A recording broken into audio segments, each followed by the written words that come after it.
What is your scariest true story? Something walks, whistling past my house every night at 3:03. Every night, no matter the weather. Something walks down our street whistling softly. You can only hear it if you're in the living room or the kitchen when they walk by. And it always starts at exactly 3:03. The sound starts faint, somewhere near the beginning of the lane near the Carson place. We're towards the middle of the street, so the whistling moves past us before fading away in the direction of the cul-de-sac. When I was younger, my sister and I would sneak into the kitchen some nights to listen.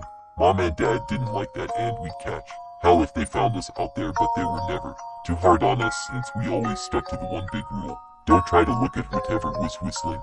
My neighborhood is a funny place. I've lived here since I was 6 and I love it. The houses are small but well kept, good-sized yards, plenty of places to roam.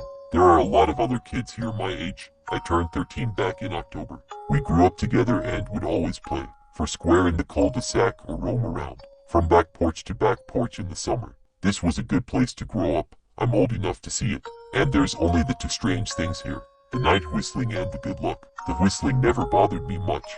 Like I said, I couldn't even hear it from my bedroom.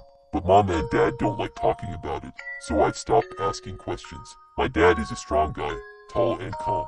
He has an accent since he moved to the US as a kid.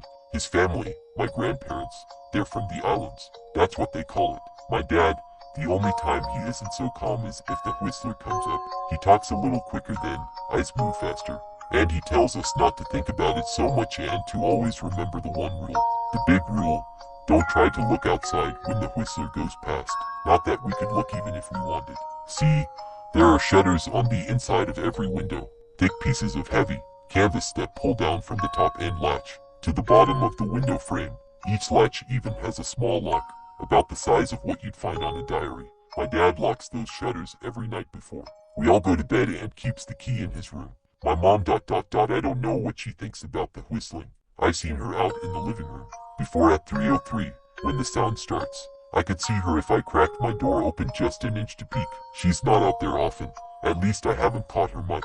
But once or twice a month I think she sits out there on our big red couch just listening. The whistler has the same tune every night.